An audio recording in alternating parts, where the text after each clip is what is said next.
Greetings, everyone. Good morning, good afternoon, or good evening. Pete Pardo here from Sea of Tranquility. Welcome to day 22 of albums that are 50 years old in 2022. Day 22, 2022. We're looking back on 1972. Lots of twos going around here each and every day this month. We're discussing some of my favorite albums that were released in 1972, a pretty magical year for music. And we're asking you guys to take part in this whole thing and list your favorite pick of each day as we take a look at this wonderful, magical year, including this album. This is the third album from this particular guy, released in February 1972. He produced it for Bearsville Records. Of course, I'm talking about Todd Rundgren's Something, Anything, with the question mark at the end, right? Something, Anything. Odd title for an album. Double disc set or double album here from Mr. Rundgren, of course, formerly of Nas, and now, fully into his solo career. He decided he was going to do a big magnum opus double album, and it pretty much was, right? Most people, when you talk about the career of Todd Rundgren, the musical chameleon who kind of dipped his feet into just about every style you can possibly imagine over his career, and he's still to this day, decided he was going to do most of this album all by himself. He was a man of many talents. He could pretty much play every instrument. Great vocalist and songwriter.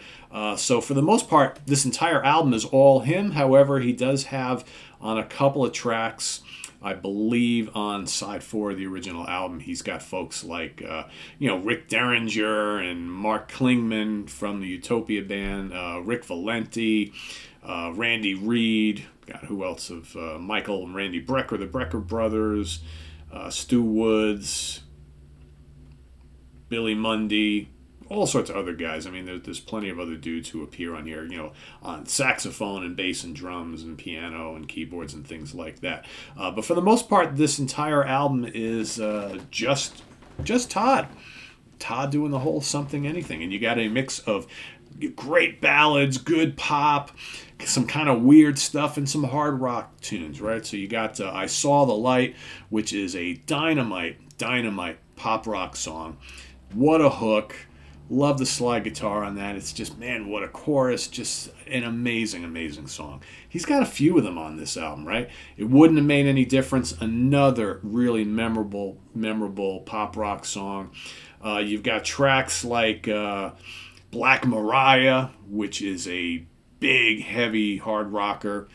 You've got the alluring Wolfman Jack. You got It Takes Two to Tango. This is for the girls. Breathless is another great song. The Night the Carousel Burned Down.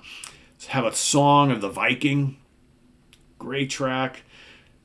Couldn't I Just Tell You the Way I Feel?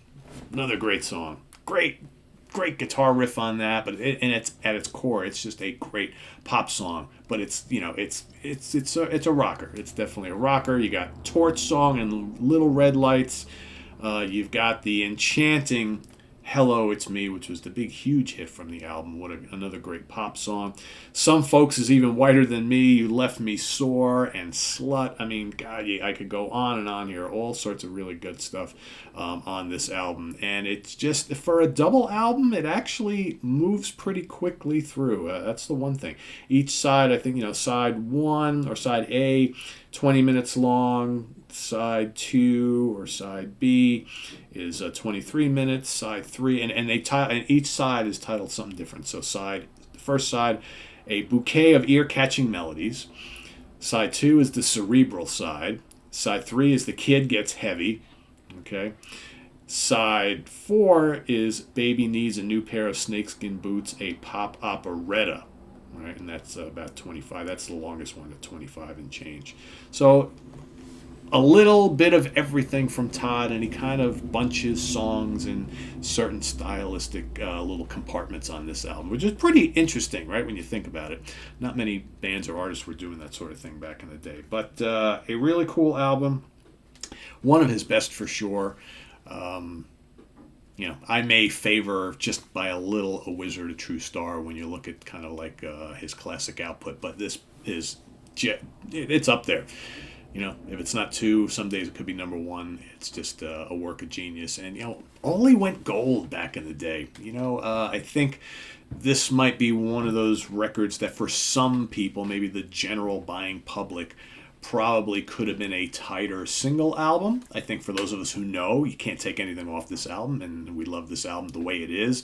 But you have to wonder, because back in the day, albums like this were doing huge business, and it only went gold.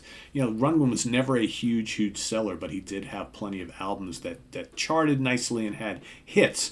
But these were not like 2-3 million sellers and things like that. But this did go gold. But possibly you take like the best 10 tracks of this, or the most accessible 10 tracks on here, and you probably have an album that easily could have gone platinum for the masses who weren't into like the weirder, the heavier stuff on here, right? But as it is, I wouldn't change a thing. I think Something Anything is a classic. It is my pick for day number 22 here on the show. So please give us your thoughts on Something Anything, as well as list your pick for today down in the comments below. And visit us on the web at www.seatranquility.org. We're on Facebook, we're on Twitter, of course, we're on YouTube all the damn time. Thanks for watching. I am Pete Pardo. Please subscribe if you haven't already, and click on that notification bell so you get alerted of all of our content. We also have the link below to our Ko-Fi page for channel donations, as well as our merch page. We do have some new stuff, new t-shirts available, so go check that out below. I am Pete Pardo. Thanks for watching. We'll see you real soon here on the channel. Take care. Bye-bye.